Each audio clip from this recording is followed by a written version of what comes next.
C'est encore moi, Kenzo Mukenji, mon ensemble de l'UDPS pour la deuxième vidéo. J'ai déjà lancé la première vidéo.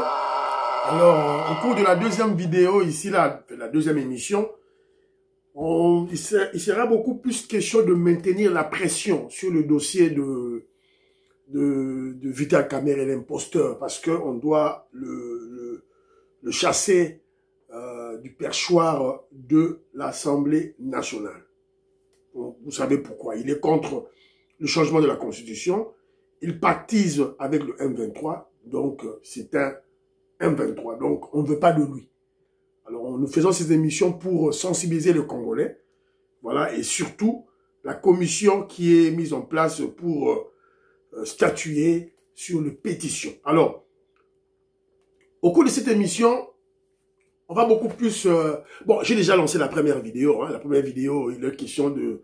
J'ai beaucoup plus parlé de la présence du président Félix Tshisekedi à New York. Il est désigné comme le vice-président de l'ONU, pour le moment où je vous parle. On a parlé de cette désobéissance, voilà, téléguidée à partir de Kigali, des membres de l'UDPS, notamment Deo Bizibou, Abraham Lakabouanga, voilà, tous les UDPS Mobondo. Voilà. Ils ne veulent pas d'une UDPS unie. Ils n'en veulent pas. Ils ont pour mission de détruire l'UDPS. Voilà. C'est un peu ça. J'ai parlé de ça. Et puis on a parlé de la situation sécuritaire à l'Est. La guerre qui a reprise. Voilà, les FARDC de Ouazalendo. Bravo. Alors, si vous suivez bien les informations pour le moment, les médias, vous verrez que les gens de l'UNC, les caméristes, le kamilistes, le kagamistes ont lancé les anciennes vidéos. Voilà, donc ils croient qu'en lançant les anciennes vidéos du président Félix Tshisekedi et de Vital Kamerhe, que les gens, nous, on aura peut-être honte de discuter sur ces vidéos. Alors, je vais vous présenter quelques vidéos et puis on va commenter. Donc, on va commenter. Mais avant tout, la vidéo, moi, précision, à niveau, il y a commission dirigée par Peter Kazadi. Voilà. Alors, malgré toutes les tentatives pour se maintenir à l'Assemblée nationale, les pétitions qui sont déjà activées ne s'arrêtent pas. La recevabilité des pétitions dans l'affaire Vital Kamerhe et consorts avait été votée ce dimanche 21 septembre par la commission spéciale, c'est-à-dire hier.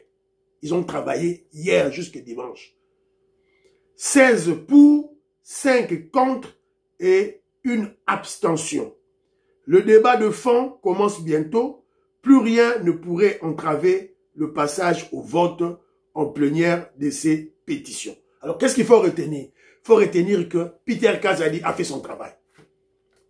Le travail qu'on espérait de la part de l'honorable Peter Kazadi de l'UDPS, ex-VPM de l'Intérieur, il a fait son travail.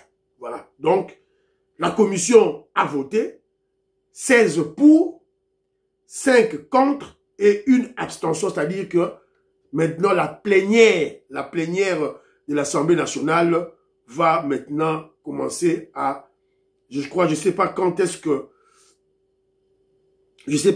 que la plénière aura lieu. Est-ce que c'est aujourd'hui lundi ou ça sera mardi? Voilà, donc on sait, je sais pas, donc on verra tout là, voilà. Alors, maman Inej, Mathias de Jorine, maman Georgette Mukuna, sœur Victorine Mbouyamba, Joseph Roger Kambala, mon frère Pati Chindele, Jean-Louis Bissangouila, tout droit gaga. Alors, on vient aussi d'apprendre que, dernière nouvelle, du bureau de l'Assemblée nationale vont tomber. Parce que vous savez, il y a 5 dont les pétitionnaires ont visé, dont les pétitions visaient leur départ. Alors, il n'y a que 2 qui vont tomber. Il s'agit de Vital Kamerhe et de la rapporteure adjointe Munongo Inamizi. La questeur a été sauvée et demain, lors de la conférence de présidents élargie du bureau de la commission spéciale chargée d'examiner les pétitions, contre quelques bureaux de l'Assemblée convoqués par le professeur Isaac Chilumbaï, premier vice-président. Le rapporteur sera sauvé, ainsi qu'a décidé l'autorité de référence. Voilà. Donc, Vital Kamerhe et Mounongo Inagozi, Bakei. Voilà. Donc, c'est que l'information que nous avons. Voilà. Donc, pour que ce qu'on a plénière, laissez l'honorable Peter Kazadi tranquille. Il a fait son travail. Maintenant, le travail revient à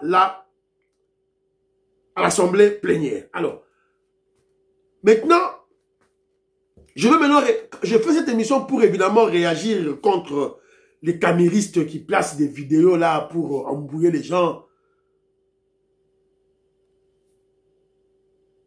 Et pour comprendre maintenant entre le président Félix Tshisekedi et Vital Kamerhe, qui a trahi l'autre? C'est ça la question fondamentale qu'on va se poser. Mais avant tout, membre de l'UDPS, sachez que le président Félix Tshisekedi connaît Vital Kamerhe plus que nous autres. Fachi Béton connaît Vital Kamerhe. Même quand il est allé signer cet accord UDPS-UNC à Nairobi, il connaissait au préalable qui était Vital Kamerhe. Alors, Toyoka, Fachi Béton, nous sommes, je crois, en 2010. Voilà, nous sommes en 2010 ou 2011. Vital Kamerhe lui-même, d'ailleurs, lors de sa dernière conférence, dont il reconnaît les mérites. Parce qu'il dit que si son pouvoir est en train de trembler aujourd'hui, c'est parce que Etienne Tshisekedi est revenu sur la scène politique. Alors quand on a un atout comme ça, on ne se pose pas de questions. On se range derrière lui, on le soutient. C'est la meilleure chance que nous avons de battre Kabila dans tous les scénarios possibles. Alors que veut M. Kamerhe? Je veux dire ici à M. Kamerhe que la culture de Chance et Lokopamba dans laquelle il a évolué politiquement, elle est dépassée. Elle est dépassée. C'est fini ça. Quand on vient à l'opposition, il n'a que 2 mois à l'opposition. Il n'a pas à venir donner des leçons à des gens qui sont depuis 30 ans dans l'opposition. Ça fait 2 mois, il doit être humble, il doit apprendre à grandir dans l'opposition. Parce qu'il a encore à prouver, il doit encore démontrer à la face de nos compatriotes que c'est un opposant. Et ça, il n'a pas encore obtenu et déjà... Voilà. Déjà, nous sommes ceux qui n'ont 2009, ceux qui n'ont 2010. Donc, Vital Kamerhe, 2 mois seulement, il vient de quitter son maître, soi-disant, entre guillemets, il vient de quitter Kabila. Il a commencé l'arrogance. Et le président Félix Tshisekedi, à l'époque, voilà, donc, je crois qu'il était, secrétaire national chargé de l'extérieur, à l'époque, donc il fustigeait déjà le comportement de Vital Kamerhe. Chance et Lokopamba. La culture, il y a Chance et Lokopamba. Il fustigeait déjà le comportement de Vital Kamerhe. Voilà. Déjà, je vous présente cette vidéo pour comprendre que, pour que vous sachiez que, pour justement vous rappeler que le président Félix Tshisekedi connaissait Vital Kamerhe, même lorsqu'il est allé signer leur accord à Nairobi. Voilà, c'est un peu ça. Et vous allez comprendre que, bon, voilà, Tourbé Tarosima. Alors, nous allons maintenant, je vais vous présenter une autre vidéo, nous sommes à Nairobi. Qu'est-ce que le président Félix Tshisekedi avait dit?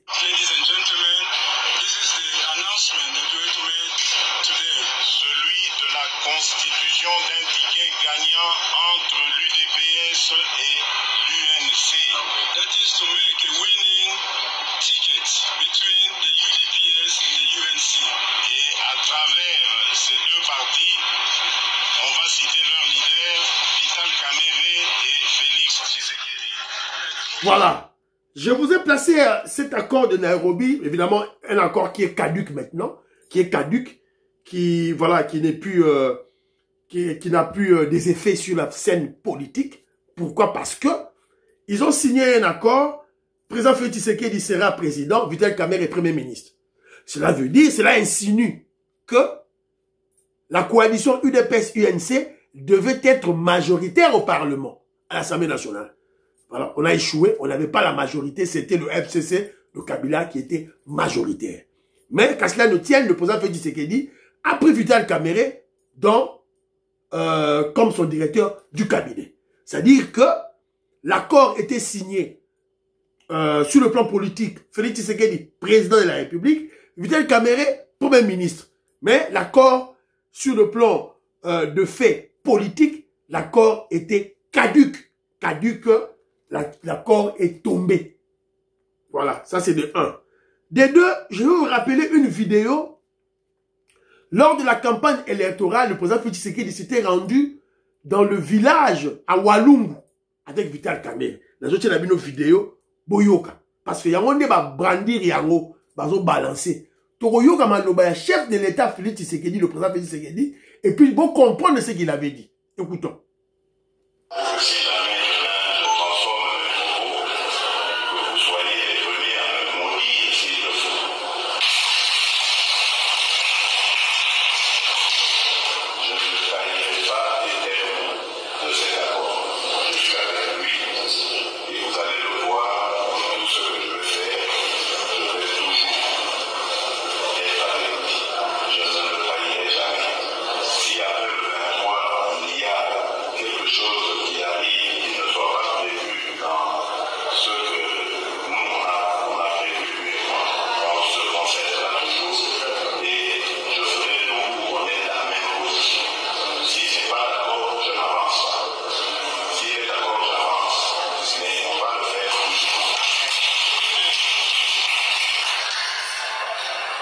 Nasuki wana, boyoki Fachi Béton, un politicien prudent.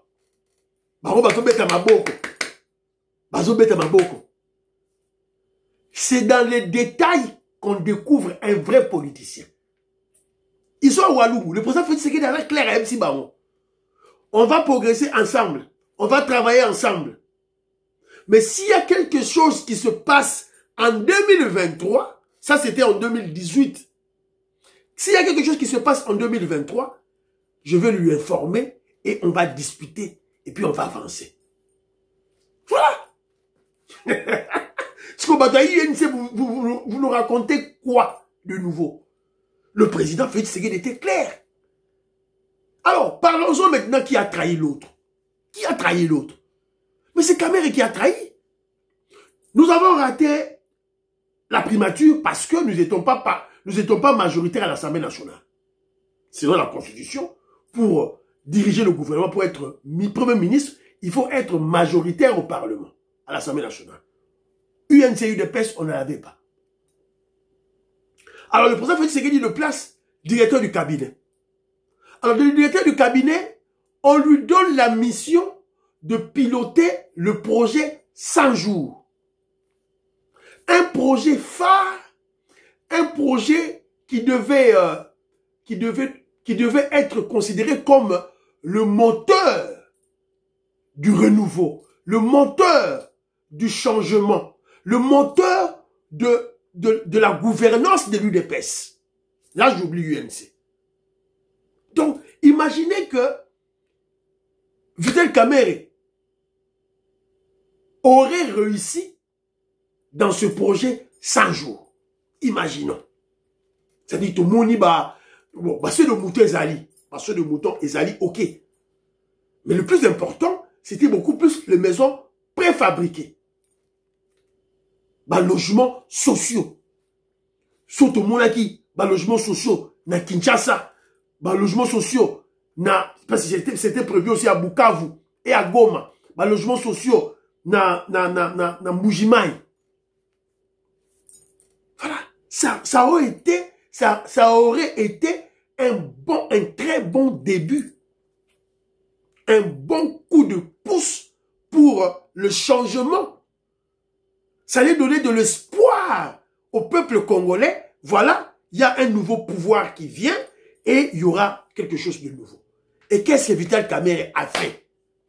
Yibimbongo, Yena Mwasinae, Amida. Vous avez suivi le procès. Yibambongo, Namwasinae, Amida. Heureusement, il y avait environ, les gens ont souvent oublié ça, hein. Il y avait 30 millions de dollars, environ 30 millions de dollars, ils ont acquis la banque. Ils ont acquis la banque. Et le projet, voilà. Donc, le président Félix Tshisekedi a tout fait pour arranger Vital Kamerhe, pour le faire avaler, d'abord aux membres de l'UDPS, le faire avaler au peuple congolais. On a vu comment le président Félix Tshisekedi, en tout cas, elle va essayer de démerder, voilà, pour que les gens puissent accepter Vital Kamerhe. Zéro. On l'a mis VPM de l'économie. Massango Zawapi. Massango Tilelo. Massango Tilelo. Gassan Fouanja. Jean-Pierre Loufoula Bonakosi. Massango Tilelo. Oh voilà, je suis économiste. Oh, je suis professeur d'université d'économie. Bon, je suis ministère de l'économie. Massango Zawapi. On le place maintenant président. Il y a l'Assemblée nationale. Il y a une guerre. On attaque Bukavu, on attaque Goma. On tue 10 000 Congolais. Sur les 10 000 Congolais là, il y a beaucoup plus les Kivusiens, Baswahili. Akani Mounoko. Et après, il est en train d'épouser la thèse de faire une large diffusion de la thèse de Kagame, de M23 et de la Senko. Autant que dialogue. Et vous avez écouté dans la vidéo que je vous ai balancée hier. Nanga lui-même vous a expliqué. C'est même Félix Tshisekedi, ce qui se passe à Doha. C'est rien. C'est la poudre de perlimpinpin. La poudre aux yeux. Parce que le président Félix Tshisekedi était clair. Il avait dit, je ne négocierai jamais avec les pantins. Bageko bini sabango na Doha kuna, babini mutwashi, babini madiaba, babini, voilà, babini, voilà. Ndombolo. Bini Ndombolo kuna. Il n'y aura rien qui va sortir là-bas parce que Félix Tshisekedi a bini sabango kuna. Naba Macron, naba Kata, naba Kagame. Eux, ils se croyaient plus malins que Félix Tshisekedi. Basuki, Basambwe. Maintenant que le président Félix Tshisekedi a le soutien de la plus grande puissance mondiale, les États-Unis d'Amérique, il a dans sa gibecière plusieurs multimilliardaires américains Nassimanaye qui viendront investir au Congo, c'est fini. La guerre est terminée. Il y a un moment où il y a Sukhoi et ça va piloter. C'est qu'entre Félix Tshisekedi et Vital Kamerhe, qui a trahi l'autre? La dernière trahison de Vital Kamerhe, c'était en présence du vice-premier ministre belge en charge des affaires étrangères, à Kinshasa. Il vient là, oh voilà, il faut la cohésion nationale, il faut ceci, cela. Le langage des Ambongo, des Cholet, des M23, de Kagame. Tombe tene maboko? Non, on va le chasser. Mais, on va le chasser, on va chasser Vital Kamerhe du perchoir de l'Assemblée nationale. Cela ne veut pas dire qu'on a rompu l'alliance avec l'UNC. Non, l'UNC va toujours demeurer. Il va toujours demeurer dans l'union sacrée. S'ils veulent, sauf à Lingui. Voilà. Sauf Kamerhe, Azara a besoin d'un poste. Voilà. Tu renommé à ta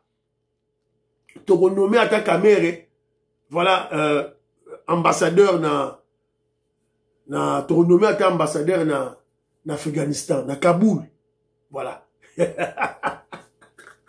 Voilà, c'est un peu ça. Et monsieur Sidi Banderonangaï, prions pour l'Afrique, prions pour la RDC, vous partagez l'émission, vous partagez. Donc vous allez comprendre que non, la personne qui a trahi, c'est Vital Kamerhe. C'est pas le président Félix Tshisekedi. Si le traite, c'est Vital Kamerhe. On va le mettre hors d'état de nuit. Partagez l'émission. Bye bye bye.